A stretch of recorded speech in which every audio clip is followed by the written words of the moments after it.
Hello students, I am Sunil Loyal. Welcome on Seeker Academy YouTube channel. अभी अपना जो current का topic चल रहा है वो है एपीकल्चर, और एपीकल्चर के ऊपर इससे पहले भी अपन 2 लेक्चर ले चुके हैं। अभी आज जो अपन करने जा रहे हैं वो एपीकल्चर के ऊपर अपना तीसरा लेक्चर रहेगा। तो स्टार्ट करते हैं स्टूडेंट्स। स्टार्ट करने से पहले मैं आपको बता दूं कि in the previous lecture we discuss about the polymorphism and various species of honey bee. तो वेरियस स्पीशीज अपन ने देखी थी कि किस तरीके से 5 टाइप की जो स्पीशीज थी उनके बारे में डिस्कशन किया था। उसके अलावा अपने पॉलीमॉर्फिज्म के बारे में बात किया था। पॉलीमॉर्फिज्म क्या है आई थिंक आपको क्लियर है। इसके अलावा अपन ने कि एपी अरेस्ट क्या होता है इसके बारे में जिक्र किया था। एपी अरे क्या है, क्लासिफिकेशन ऑफ हनी बी कर चुके हैं अपन। तो आज अपन लास्ट लेक्चर में जिस तरीके से अपने वेरियस कास्ट के बारे में डिस्कस किया था कि एक हाइव जो है उस हाइव के अंदर अपने को वेरियस इंडिविजुअल देखने को मिलते हैं। पहला अपन को जिस तरीके से देखें तो नंबर में सबसे ज्यादा देखें तो वर्कर मिलते हैं अपने को। कौन मिलते हैं? वर्कर्स। वर्कर्स का number last time I think शायद मैंने गलती से 6000 बोल दिया था, वो वेरी कर सकता है आपका। ठीक है स्टूडेंट्स। तो पहले वर्कर्स देखे थे, देन उसके बाद अपन ने देखा था कि किस तरीके से ड्रोन्स जो हैं, उसके बाद अपन ने देखा था इसके अलावा क्वीन। तो आई थिंक इतनी बातें अपने क्लियर है। तो क्वीन एंड ड्रोन्स के बारे में मैं भी सारा कुछ अपने क्लियर था, बट अपना जो वर्कर था उस वर्कर के अंदर मैंने 1 या 2 पॉइंट जो थे उनको मिस कर दिया था। तो उन्हीं के बारे में मैं पहले बताऊंगा, देन अपने इस लेक्चर के अंदर नई बातें सीखेंगे। तो वर्कर के बारे में जब अपन बात कर रहे थे, मैं आपको जनरल बॉडी का इंट्रोडक्शन करवा रहा था। जब जनरल बॉडी का इंट्रोडक्शन करवा रहा था लास्ट लेक्चर के अंदर हनी बी का, तो उस टाइम अपन ने देखा था कि किस तरीके से इनके अंदर ये हेड है अपना, this is the thorax and this one is the abdomen region. Rough सा डायग्राम है अपना। इसके अंदर अपन देख रहे हैं कि किस तरीके से एंटीना वगैरह इनके अंदर लगे रहते हैं। थोरैक्स रीजन से किस तरीके से 3 पेयर्स ऑफ लेग अराइज हो रहे थे, और सॉरी स्टूडेंट्स। इसके अलावा अपन ने देखा था कि 2 पेयर विंग्स भी अराइज हो रहे थे जो ट्रांसपेरेंट थे ऑलमोस्ट। एंड देन अपन ने देखा था कि इसका एब्डोमिनल रीजन जो था, एब्डोमिनल रीजन में मैंने बताया था आपको कि एंड ऑफ द एब्डोमेन जो है, एब्डोमेन के एंड में अपन को यहाँ पे स्टिंग देखने को मिलता है।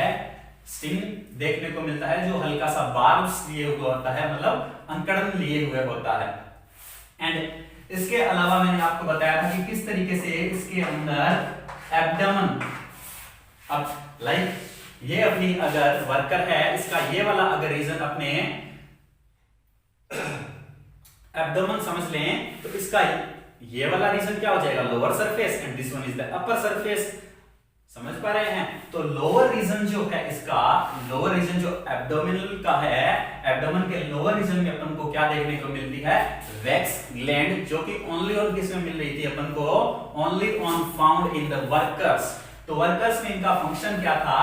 वैक्स ग्लैंड के बारे में तो मैंने आपको बता दिया था, बट वैक्स ग्लैंड का फंक्शन क्या है? जब भी क्या हाइव फॉर्मेशन का काम होता है, क्या हाइव फॉर्मेशन। अपने देखते हैं ना कि किस कोई भी ब्रांच है, ट्विग जो है, उसके ऊपर क्या लगा हुआ रहता है? वर्टिकल। अगर देखें अपने कि किस तरीके से अगर ये एक अपनी ब्रांच है, उस ब्रांच के ऊपर क्या है? ये अपना जनरली क्या लगा हुआ है? हाइव लगा हुआ है। तो हाइव के अंदर मिड वाला जो रीजन है, यहां जो रीजन है,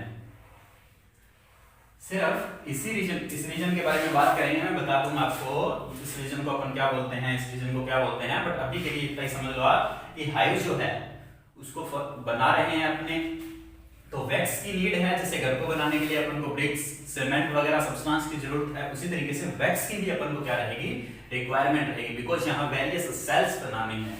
सेल्स मीन समझते हैं आई थिंक, यहाँ छोटे छोटे इस तरीके से क्या चैम्बर्स लाइक स्ट्रक्चर। अपने जब भी कोई बी हाइव को देखते हैं तो उसमें अपन को क्या नजर आता है? स्मॉल सेल्स लाइक स्ट्रक्चर्स नजर आती है।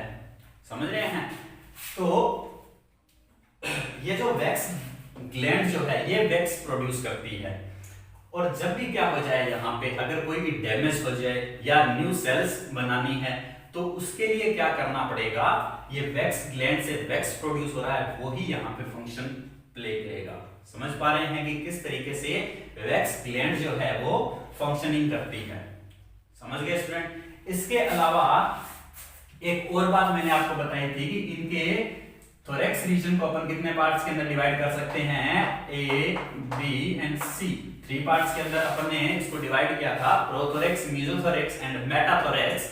तो प्रोथोरैक्स से अपने प्रोथोरैसिक लेग देखी थी, इसी तरीके से सो ऑन। तो क्या अपन ने जो हिंड लेग जो थी वहां पे पोलन बास्केट देखी थी, क्या देखी थी, पोलन बास्केट। क्या देखी थी, पोलन बास्केट। पोलन ग्रेन्स को क्या करेगी, ये स्टोर करेगी। That's why we called it pollen basket. जो एक्स्ट्रा फूड है, नेक्टर जो है उसको क्या कर लेती है, यहाँ पे ये स्टोर कर लेती है, इसीलिए इसको अपन क्या बोल रहे हैं, पोलन बास्केट बोल रहे हैं। अंडरस्टैंड। तो पोलन बास्केट को अभी अपने एक डायग्राम के थ्रू देखते हैं कि किस तरीके से पोलन बास्केट जो है वो अपन को नजर आता है। तो यहां आप स्टूडेंट देख पा रहे हो कि किस तरीके से पोलन बास्केट आपका नजर आ रहा है। Pollen basket I think clear है अपने। पोलन बास्केट अगर क्लियर है तो चले आगे। नेक्स्ट अपना जो अभी मैं आपको जिसके बारे में बता रहा था कि किस तरीके से ये जो हाइव है इसके अंदर जो अलग अलग रीजन है, इन रीजन को अपन क्या बोलते हैं। तो अभी जैसे ये मिड ऑफ द, कभी भी अपने अगर किसी भी हाइव को कट किया है तो अगर नाइफ वगैरह से किसी भी चीज से कट करते हैं, देन कट करने के बाद कोई भी शार्प चीज से तो कट करते हैं तो उसके बीच में से ये वाला जो रीजन है जिसको मैं बोल्ड कर रहा हूं अभी, ये जो बीच का जो रीजन रहता है, इस रीजन से ही अपन को क्या मिलता है, मेनली हनी मिलता है। तो हनी यहां स्टोर था कि क्या था, हनी यहां स्टोर था, इसीलिए तो अपन को मिला। तो इसीलिए इन सेल को अपन क्या बोल दिया, हमने इस सेल को क्या बोल दिया, क्या बोल दिया, स्टोरेज।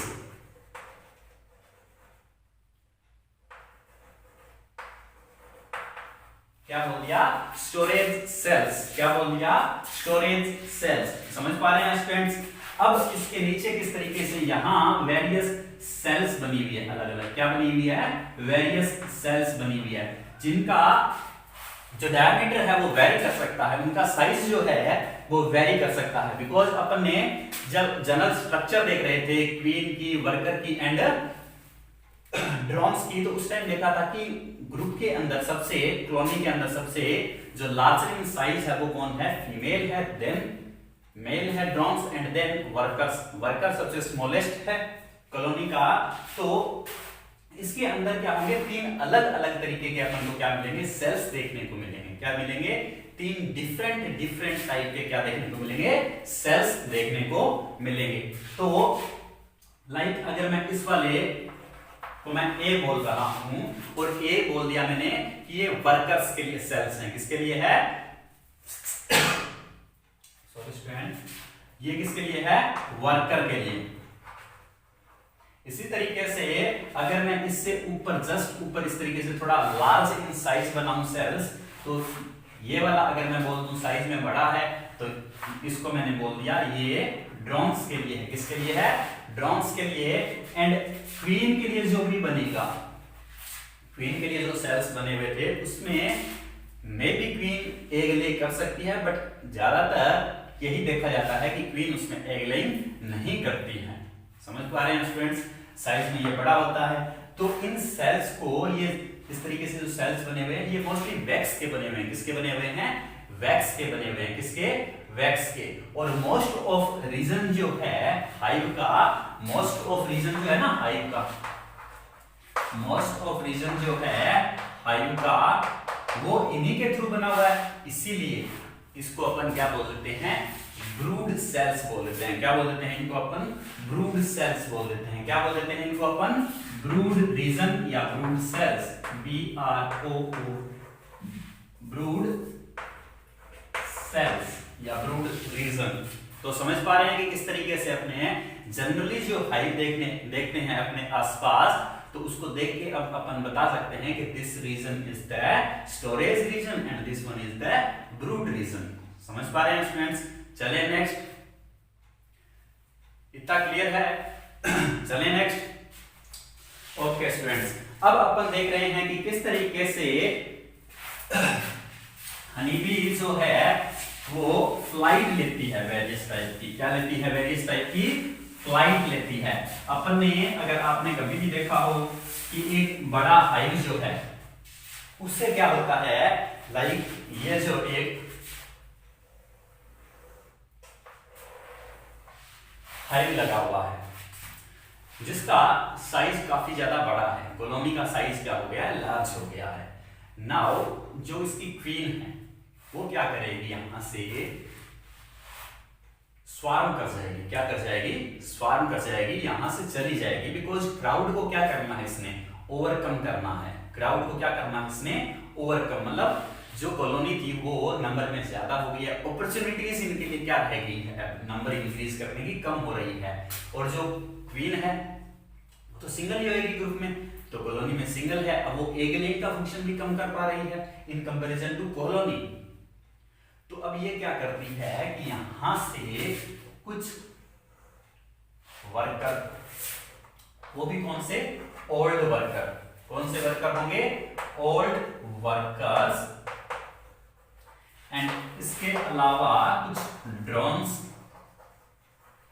एंड कुछ जो क्वीन है, कुछ जो क्वीन है वो यहां से क्या कर जाएगी? फ्लाइट कर जाएगी, यहां से उड़ के कहीं दूसरी जगह चली जाएगी, कुछ एक को लेके। समझ पा रहे हैं? तो ये मेन हाइव था। यहां से इसने क्या किया है? कुछ ओल्ड वर्कर्स एंड कुछ ड्रोन्स एंड क्वीन जो खुद थी वो चली गई है। समझ पा रहे हैं? तो यहां से गई है तो क्या एक जो था, एक हाइव था, उसके कंपैरिजन अब दो हाइव हो गए हैं। तो इनके लिए अपॉर्चुनिटी क्या हो गई है? अपॉर्चुनिटी इंक्रीज हो गई है। अपॉर्चुनिटी इंक्रीज हो गई है, दैट मीन अब ये अपनी कॉलोनी को क्या कर सकते हैं? इंक्रीज कर सकते हैं। समझ पा रहे हैं? ओके, तो अभी यहां से ये इस तरीके से जो जा रही है, इसी को अपन क्या बोलते हैं? स्वार्मिंग बोलते हैं। ये इनका बेसिकली कि एक लार्ज नंबर के अंदर, लार्ज नंबर के अंदर अगर क्वीन है वो कुछ वर्कर्स एंड ड्रोन्स के साथ अगर मेन हाइव को छोड़ के जा रही है, तो उस फिनोमिना को अपन क्या बोल देते हैं? उस फिनोमिना को अपन बोल देते हैं क्या? स्वार्मिंग। क्या बोल देते हैं? स्वार्मिंग बोल देते हैं। क्या बोल देते हैं स्टूडेंट्स?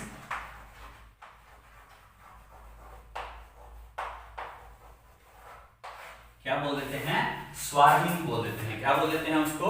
स्वार्मिंग बोल देते हैं। तो स्वार्मिंग आई थिंक आपको क्लियर है, बट फिर भी मैं आप लोगों के लिए एक बार वंस अगेन मैं रिपीट कर दूं इसको कि ये अपना क्या है? एक मेन हाइव है। यहां से लाइक यहाँ कॉलोनी का नंबर, जो इंडिविजुअल थे उनका नंबर बहुत ज्यादा इंक्रीज हो गया, क्राउड जो था वो बहुत ही ज्यादा हो गया, डेंसली पैकेज्ड हो गया ये। तो सारी दिक्कतें आएंगी अब यहाँ। तो इसने क्या किया? क्वीन ने स्ट्रेटजी अपनाई कि यहां से कुछ ड्रोन को, कुछ वर्कर्स को लिया एंड यहां से क्या कर गई? फ्लाई कर गई, चली गई। अब फ्लाइट के लिए जा रही है, यहां से जा रही है, तो इसने जाके कोई और किसी जगह लाइक इस जगह जाके इसने क्या? बी हाइव का फॉर्मेशन कर लिया। तो अब यहाँ एक क्वीन है, वो भी क्या कर सकती है? एग लेइंग का फंक्शन कर सकती है। और यहाँ जो न्यू वन क्वीन जो अराइज होगी वो भी क्या कर सकती है? एग लेइंग का फंक्शन कर सकती है। तो इस तरीके से इसकी पॉपुलेशन क्या होगी? लगातार इंक्रीज होगी। आई थिंक इतनी बात आपको क्लियर है। चलें, तो स्वार्मिंग का मीन क्या है? कि एक मेन जो हाइव है उसमें से क्या हो जाना? क्वीन जो है कुछ वर्कर्स एंड ड्रोन्स को लेके वहां से फ्लाइट कर जाए, इसी को अपन क्या बोल देते हैं? स्वार्मिंग बोल देते हैं। नेक्स्ट अपना जो पॉइंट आ रहा है वो कौन सा है? Neutral flight. कौन सा?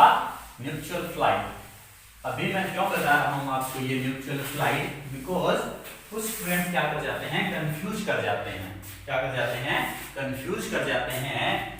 बिकॉज अभी जो स्वार्मिंग के लिए जो क्वीन गई थी जैसे यहाँ अभी अपन ने देखा था किस तरीके से अपना ए हाइव था और यहाँ किस तरीके से अपना बी हाइव था। तो ये जो this one is the A hive, A hive के अंदर अपना जो न्यू क्वीन अराइज होगी। अभी यहां क्या होगी, न्यू क्वीन बनेगी अपनी। तो न्यू क्वीन जो अपनी बनेगी वो रेदर देन बाकी होंगे उनको तो मार ही देगी, स्टिंग लगा देंगे उनकी। अभी अपने उसको देखेंगे डेवलपमेंट इन द कास्ट, जब कास्ट का डेवलपमेंट देखेंगे अपने तो उसके अंदर अपने क्या करेंगे उनके बारे में देखने वाले हैं। बट अभी के लिए अपना इतना समझना है कि स्वार्मिंग एंड म्यूचुअल फ्लाइट के अंदर क्या डिफरेंस है बेसिकली। तो अब यहाँ जो न्यू, लाइक मैं इसको इस तरीके से एक नंबर से डिनोट कर रहा हूं, इस नंबर से मैंने डिनोट कर दिया। अभी ये जैसे ही क्या होगी 21 या फिर अपने 13 to 15 डेज के बाद जब ये क्वीन बनी तो इसके 3 चीजें 5 या 1 वीक के अंदर अंदर क्या करेगी, ये यहाँ से फ्लाइट लेगी। इसको भूल जाइए, इसी के ऊपर फोकस है। यहां से जो एक नंबर क्वीन जो है अपनी वो क्या कर रही है, फ्लाइट ले रही है। क्या कर रही है, फ्लाइट ले रही है। उसको फॉलो करते हुए कुछ क्या जाएंगे, ड्रोन्स जाएंगे अपने, क्या जाएंगे, मेल जाएंगे, कुछ एक क्या जाएंगे, ड्रोन्स जाएंगे, मेल जाएंगे। समझ पा रहे हैं? तो जितने भी हाइव के अंदर 20 to 200 तक मेल थे या वेरी कर सकता है नंबर, वो क्या करेंगे, इस क्वीन को फॉलो करेंगे। क्वीन को फॉलो करेंगे तो क्वीन एयर के अंदर आई जाएगी फुल, बिकॉज इसने क्या करना है, इसने भी कंपटीशन क्या करना है, कम करना है। और कोई भी स्पीसीज ऑफ बेस्ट ट्रैक को आगे लेके जाना चाहती है, अपन को पता है। तो अब ये क्वीन इस तरीके से एयर के अंदर है और ये ड्रोन्स इसके साथ जा रहे हैं। समझ पा रहे हैं? इसे न्यूट्रल फ्लाइट बोलेंगे। क्या बोलेंगे, न्यूट्रल फ्लाइट। बिकॉज ये किसके लिए जा रहे हैं, अभी मेटिंग के लिए जा रहे हैं। किसके लिए जा रहे हैं, मेटिंग के लिए। किसके लिए जा रहे हैं, ये किसके लिए जा रहे हैं, मैटिंग के लिए जा रहे हैं। किसके लिए जा रहे हैं, मैटिंग के लिए जा रहे हैं। किसके लिए जा रहे हैं, मैटिंग। लेकिन यहाँ क्या कर रहे थे, नए हाइव का फॉर्मेशन कर रहे थे, यहाँ से कुछ वर्कर और ड्रोन आकर। लेकिन यहाँ क्या कर रहे हैं, यहाँ सिंगल क्वीन फ्लाई की है, देन उसके पीछे कुछ ड्रोन ने उसको फॉलो किया, देन मैटिंग हुई और क्वीन कहाँ लौट के आ जाएगी, वापस से अपने हाइव के अंदर लौट के आ जाएगी। और इसे अपन क्या बोल देते हैं, न्यूट्रल फ्लाइट। तो आई थिंक आपको क्लियर है कि न्यूट्रल फ्लाइट का मीन क्या होता है और स्वार्मिंग का मीन क्या होता है। दो अलग अलग फिनोमिना है, दोनों में कितना बड़ा डिफरेंस है अभी आपने देख लिया होगा। नेक्स्ट अपना जो पॉइंट आ रहा है वो पॉइंट अपना है कि डेवलपमेंट एंड कास्ट डिटर्मिनेशन इनमें किस तरीके से होता है, डेवलपमेंट एंड कास्ट डिटर्मिनेशन। तो उससे पहले डिफरेंशिएट कर लेंगे ना आपने कि किस तरीके से न्यूट्रल फ्लाइट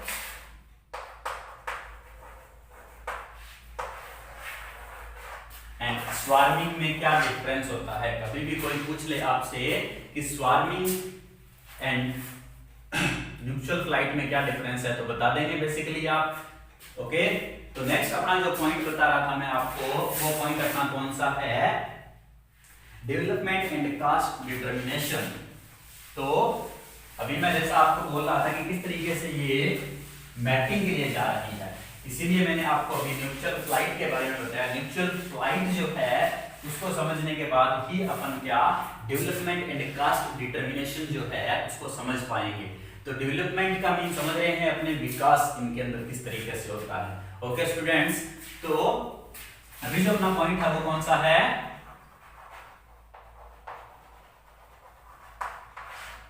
डेवलपमेंट देख रहे हैं हनी बी में।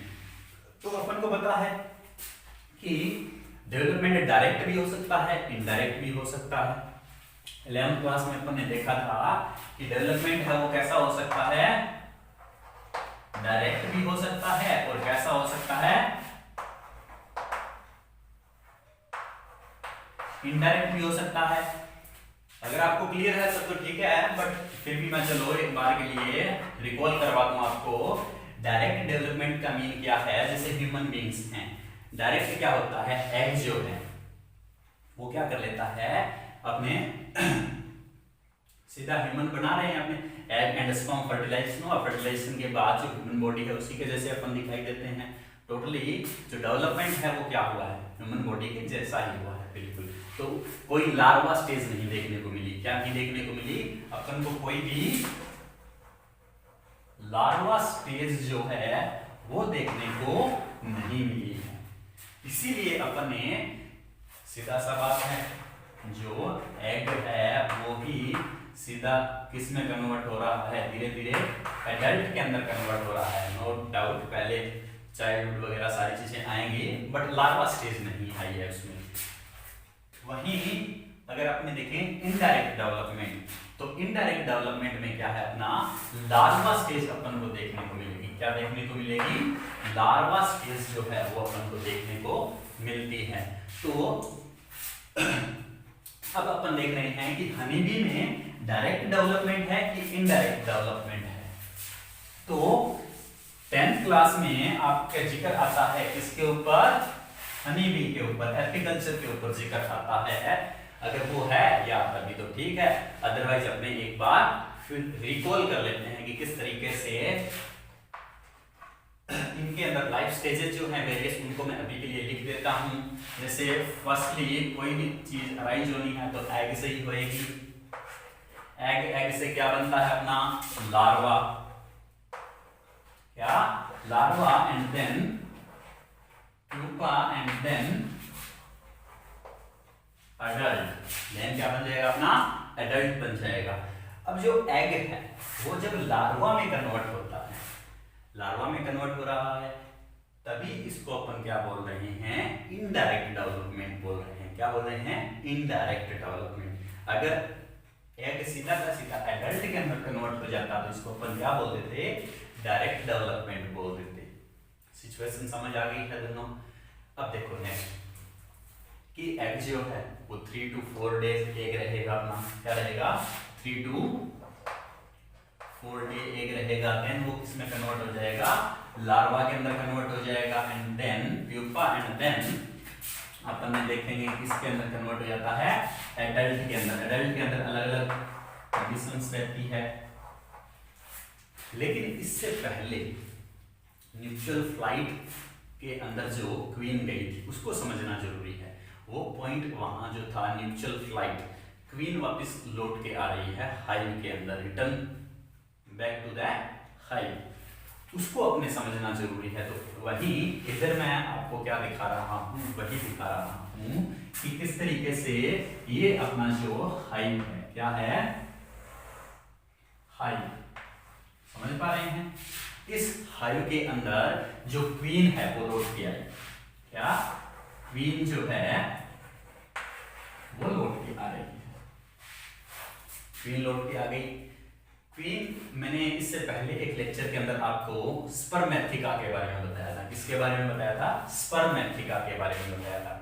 तो अगर आपको याद है तब तो ठीक है, अदरवाइज मैं वंस अगेन आपको रिकॉल करवा दूं।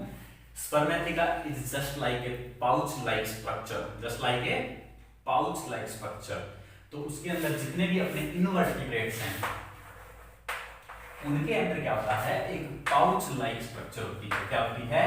पाउच-लाइक स्ट्रक्चर है जिसके अंदर स्पर्म्स को, अब मैच्योर स्पर्म नहीं है वो, स्पर्म्स को क्या कर लिया? स्पर्मेटाजोआ बोलना ज्यादा सही रहेगा। तो स्पर्म्स को क्या कर लेती है? वो स्टोर कर लेती है एंड व्हेन, जब इसको नीड होगी, ये क्या करती रहती है? वहां से फर्टिलाइजेशन है वो करती रहती है। समझ रहे हैं स्टूडेंट्स? तो अब इन चीजों से पहले मैं आपको क्वीन के ऊपर लिए चलता हूं। हल्का सा क्वीन के बारे में देख लेते हैं कि इसकी मैटिंग के बाद क्या क्या चीजें हैं, इसका क्या क्या फंक्शन है। तो अपना जो क्वीन जो थी उसके बारे में अपन, बाकी चीजें जनरल इंट्रोडक्शन तो अपना क्लियर है। अब अपन मेनली बात कर रहे हैं किसके बारे में? स्पर्मेथिका के बारे में। स्पर्मेथिका क्या है? एक एग लाइक स्ट्रक्चर है। अभी आप एक डायग्राम में यहां देख पा रहे हो कि किस तरीके से स्पर्मेथिका के अंदर स्पर्म्स स्टोर किए गए हैं। एंड दूसरा अपना क्या है, एक जगह एग जो है ओवरी के अंदर क्या किए गए हैं, एग जो हैं उनको स्टोर किया गया है। तो आई थिंक आप समझ पा रहे हो इन चीजों को। तो इस स्पर्मेथिका के अंदर ही क्या किया है, इसमें स्पर्म्स को स्टोर किया हुआ है और जब भी नीड होगी क्या कर लेंगे, यहां से स्पर्म्स निकलते रहेंगे। ओके स्टूडेंट, तो अब क्वीन ने स्पर्म्स को तो स्टोर कर लिया है, तो मेल का क्या हुआ सर? म्यूचुअल फ्लाइट के लिए जब भी क्वीन जाएगी तो मैंने आपको बताया था कि वो हाई इन द एयर है और एंड में कंपटीशन सिर्फ एक ही ड्रोन रह जाएगा। सिर्फ क्या रह जाएगा? एक ही ड्रोन। तो एक ड्रोन रह जाएगा तो उसमें क्या होएगा कि अपना जो, जैसे ये क्वीन है, ये अपना ड्रोन है, बड़ा हो गया सारी, चलो इसको क्वीन कर देते हैं अपन और इसको क्या कर दिया, ड्रोन कर दिया अपन ने। ठीक है, बाकी सारे यहीं रह गए नीचे। कंपटीशन था मैटिंग के लिए, अब क्या है, मैटिंग होगी। क्या होगी? मैटिंग। मैटिंग हो रही है। यहाँ क्या कर दिए गए हैं, स्पर्म्स का ट्रांसफॉर्मेशन कर दिया गया है। स्पर्म ट्रांसफर कर दिए गए हैं, स्पर्म स्टोर हो गए हैं स्पर्मेथिका में, समझ गए। देन ये दोनों के दोनों कहाँ गिर जाते हैं, इस तरीके से अर्थ के ऊपर गिर जाते हैं, सरफेस के ऊपर गिर जाते हैं। और फोर्सफुली जब क्या होता है, क्वीन एंड जो मेल है, ड्रोन है, वो फोर्सफुली एक दूसरे से क्या होने की कोशिश करते हैं, सेपरेट होने की कोशिश करते हैं। तो उसी दौरान एट दिस टाइम जो उसका मेल का कोपुलेटरी ऑर्गन है वो वहां से एब्डोमेन रीजन से क्या हो जाता है, ब्रेक हो जाता है। और एब्डोमेन रीजन से ब्रेक होने की वजह से क्या होता है, ड्रोन जो है वो बेसिकली मर जाता है। समझ पा रहे हैं? ओके, तो क्वीन तो बच गई बट ड्रोन्स क्या हो गए, मर गए। अब क्वीन है वापिस कहाँ लौट के आ गई है, अपनी हाइव के अंदर लौट के आ रही है। समझ पा रहे हैं? मैटिंग समझ आ गई है यहाँ तक। अब देखो, अब सेम वही बात, स्पर्मेथिका के अंदर स्पर्म है तो रिमार्केबल कैपेसिटी है इसके अंदर कि वो क्या कर सकती है, कंट्रोल कर सकती है अपने फर्टिलाइजेशन को। कुछ ऐसे अनफर्टिलाइज्ड एग भी प्रोड्यूस करेगी और कुछ फर्टिलाइज्ड एग भी प्रोड्यूस करेगी। अनफर्टिलाइज्ड एग के थ्रू अगर कोई भी ऑर्गेनिज्म बन रहा है तो उसको अपन ने क्या बोला था, अगर आपको याद है तो बोलो, उसको अपन ने क्या बोला था, पार्थेनोजेनेसिस बोला था, पार्थेनोजेनेसिस। और विदाउट फर्टिलाइजेशन अगर फ्रूट डेवलपमेंट हो रहा है तो पार्थेनोकार्पी बोलते हैं उसको। ठीक है, नेक्स्ट देखो अपना, अब यहाँ क्वीन आ चुकी है। क्वीन जो है वो क्या कर रही है, यहाँ मैटिंग के बाद 3 या 4 दिन के बाद, कितने दिन के बाद, 3 to 4 डेज के बाद क्या करेगी, एग लेइंग का फंक्शन जो है वो स्टार्ट कर देगी। अब एग लेइंग के टाइम, अभी मैंने जिस तरीके से आपको हाइव जो बताया था, हाइव के अंदर ये स्टोरेज रीजन है, this one is the brood region. तो ब्रूड रीजन के अंदर क्या करेगी, जो वर्कर्स ने सेल्स बनाई थी, फंक्शन आ गया ना वर्कर का, वंस वर्कर्स ने किस तरीके से अपना जो वैक्स ग्लैंड से वेरियस सेल्स को बनाया था। मैं यहाँ पे आपके लिए ड्रॉ कर रहा हूँ इन सेल्स को, कि किस तरीके से इन सेल्स को यहाँ बनाया था वर्कर ने। समझ पा रहे हैं? तो यहाँ अपनी जो सेल्स हैं इनके अंदर आके क्वीन जो है वो एग लेइंग का फंक्शन करेगी। क्या करेगी, एग लेइंग का फंक्शन करेगी। और क्वीन जो है वो ईच एंड एवरी डे क्या कर सकती है, ईच एंड एवरी डे क्या कर सकती है, वो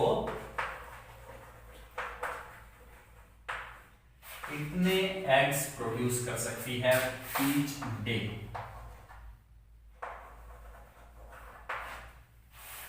इतने एग को क्या कर सकती है, डेली प्रोड्यूस कर सकती है। तो ऑलमोस्ट 1 मिलियन इन लाइफ को, इसका लाइफ स्पैन अपन देखते हैं कि 2 to 5 ईयर तक वेरी कर सकता है। ओके स्टूडेंट्स, तो इतनी बात अपन को क्लियर है। अब ये क्या करती है यहाँ कि कुछ एग्स जो हैं उनको बिना फर्टिलाइजेशन के ही क्या कर देती है, ये ड्रोन्स के जो चैम्बर बताए थे मैंने, लाइक जिसको मैं बोल्ड कर रहा हूँ, ये लाइक अगर ड्रोन का चैम्बर है तो इसके अंदर ये क्या करेगी, ओनली ऑन ड्रोन को ही क्या करेगी, जो अनफर्टिलाइज्ड, मैं बोला था ना रिमार्केबल कैपेसिटी है इसके पास, तो ये क्या करेगी अनफर्टिलाइज्ड एग को सिर्फ ड्रोन के जो सेल्स हैं, ड्रोन्स के जो कोस्ट बने हुए हैं उन्हीं के अंदर उनको क्या करेगी, एग ले करेगी, वो अदरवाइज नहीं करेगी। इसके अलावा वर्कर्स के लिए जो है उनमें वर्कर्स को ही करेगी। अब वर्कर से ही आगे फर्दर क्या डेवलप होता है, कई बार क्वीन भी डेवलप हो जाती है, वो उसकी फीड किस तरीके से उसकी फीडिंग करवाई जा रही है उसके ऊपर डिपेंड करता है। ओके स्टूडेंट्स, इतनी बात क्लियर है उनको। अब हम देख रहे हैं कि यहाँ इस तरीके से वर्कर्स हैं, यहाँ ड्रोन्स हैं, तो ये इतनी बात अगर आपको क्लियर है तो चलें आगे, चलें स्टूडेंट्स। अब अपन लौट के आते हैं किसके ऊपर, अपने एग लार्वा एंड प्यूपा के ऊपर। किसके ऊपर, एग लार्वा एंड प्यूपा के ऊपर। ये आपको सिर्फ और सिर्फ समझाने के लिए था कि किस तरीके से इसके अंदर मैटिंग होती है एंड मैटिंग के बाद ये एग लेइंग का फंक्शन करती है। समझ पा रहे हैं। अब अभी अपन ने लिखा था किस तरीके से एग लेइंग हो चुकी है, एग आ चुका है अपना, एग से अपना क्या बनेगा, लार्वा।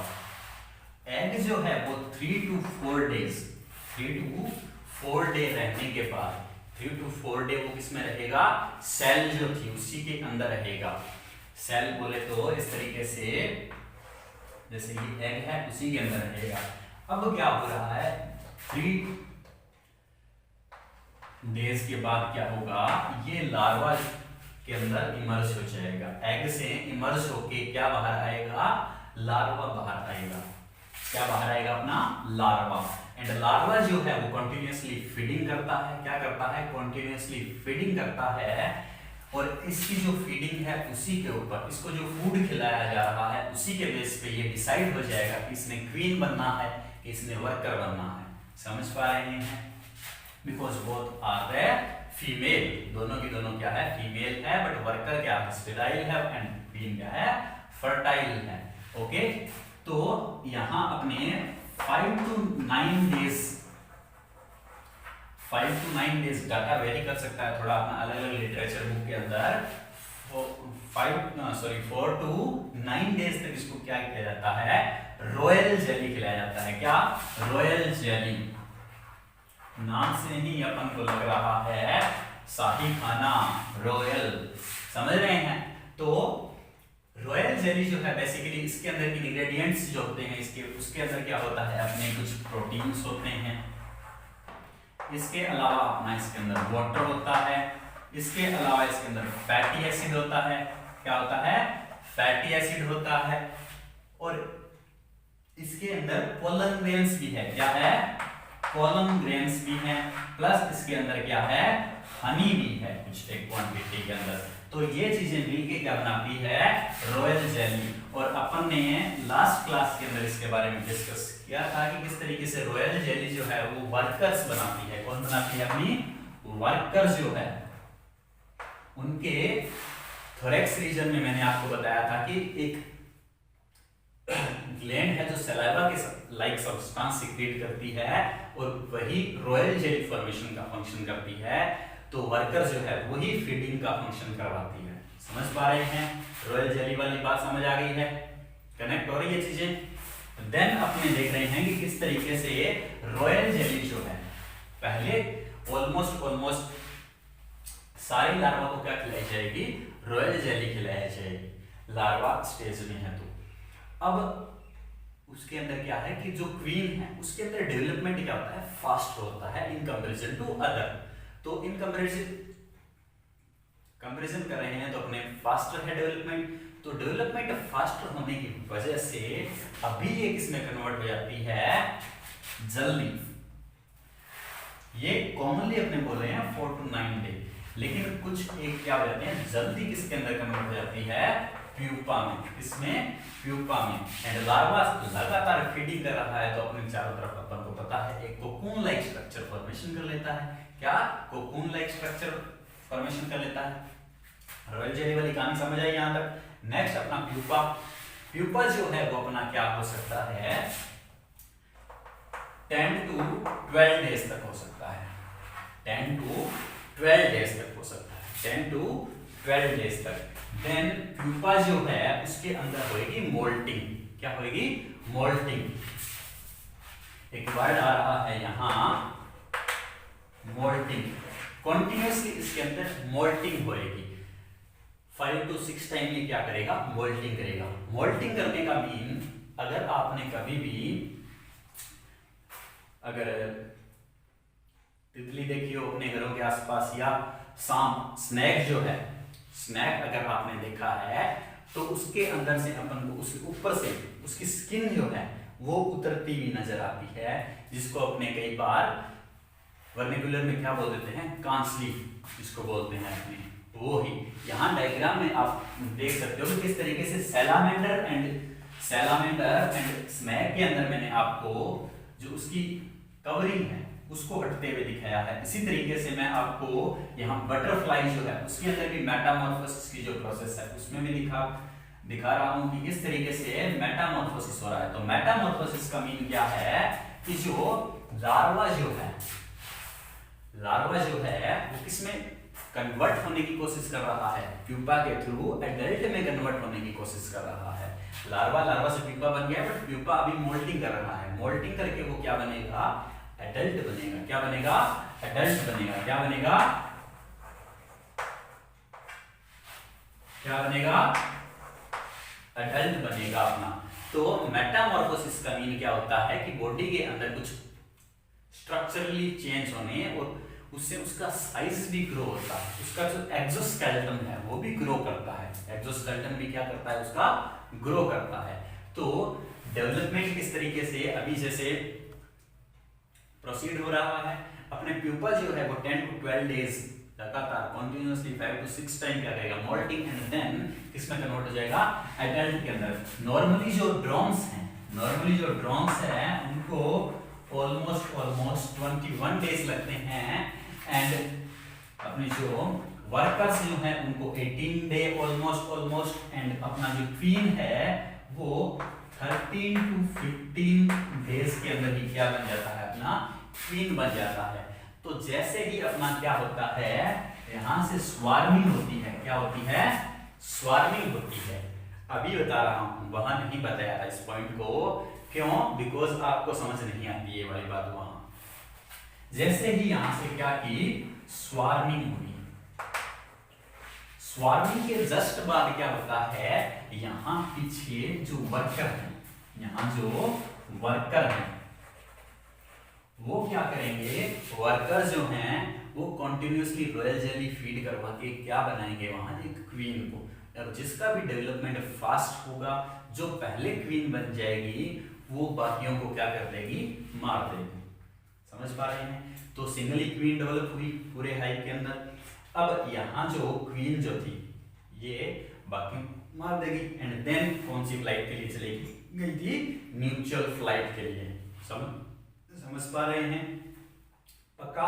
तो अभी अपने यहाँ दो तरीके के फ्लाइट जो हैं वो भी देख पा रहे हैं, और एक ही हाइव में अपन क्या देख रहे हैं कि जो नई क्वीन है वो पुराने हाइव में है, एंड ओल्ड वन जो क्वीन थी वो न्यू हाइव के अंदर चली गई है।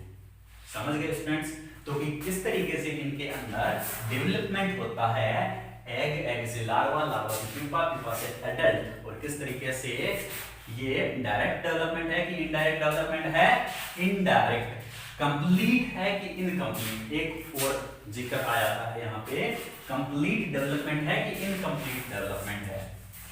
कौन सा डेवलपमेंट है ये? कंप्लीट डेवलपमेंट है कि इनकम्प्लीट? एक कंप्लीट होता है, एक इनकम्प्लीट होता है। तो कंप्लीट डेवलपमेंट का मीन होता है अगर लाइफ के अंदर egg larva, pupa and adult 4 stage अगर है तो कौन सा है? कंप्लीट है। और अगर इनमें से कोई भी एक मिसिंग है लार्वा एंड प्यूपा में से, तो उसको अपन क्या बोल देते हैं? इनकम्प्लीट। तो हनी बी के अंदर कंप्लीट है कि इनकम्प्लीट डेवलपमेंट है? कंप्लीट डेवलपमेंट है। इतनी बात समझ आ गई स्टूडेंट्स? इनडायरेक्ट है कि डायरेक्ट है? इनडायरेक्ट है। ओके स्टूडेंट्स, नेक्स्ट अपना आता है सेक्स डिटरमिनेशन। बहुत ही छोटा सा पॉइंट है, अगर बोर हो गए हो आप तो बहुत ही छोटा सा पॉइंट है, एंड देन अपने क्लास को फिनिश कर देंगे। ओके स्टूडेंट्स, तो इनके अंदर सर सेक्स डिटरमिनेशन कैसे मेल बनता है, कैसे फीमेल बनती है, ठीक है? तो सेक्स डिटरमिनेशन देख रहे हैं अपने।